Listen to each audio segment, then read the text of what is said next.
What do you say to an atheist who says, I don't need a creator? I would simply say it doesn't matter whether you think you need a creator or not. The question is there a creator? And if there is a creator, then there's going to be benefits in believing in the creator and there's going to be consequences for not believing in the creator. So the real question is not whether you think you want to believe in a creator or you think you need God or you don't. The real question is there a God? And for that, the answer is absolutely.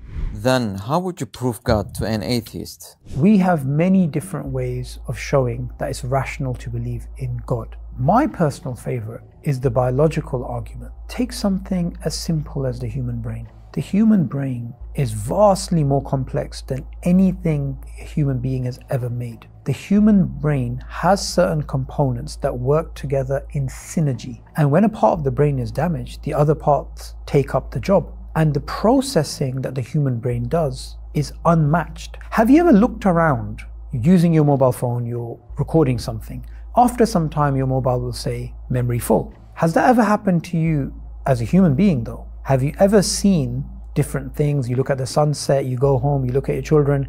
Do you ever get a flashing sign saying memory full? We cannot record anymore. No, you remember what happened when you were a child. You remember your high school. You can go back right now, 20 years, recall a memory and even recall details about that memory, record the emotions of that memory. Now, all of this we are supposed to believe is the product of a blind, naturalistic, mechanistic process without intentionality? That's ludicrous. Now, there's three ways that somebody can explain biological design. Biological design is either the result of chance, or it's necessity, it was just meant to be that way, or there is a God, there is a designer. Now, if you're going to say it's chance, then we might as well not have a conversation, because everything can be chance, anything can be due to chance. I could simply gamble all of my life savings and put them in the lottery, and I could say, well, there's a chance. But human beings don't act like that.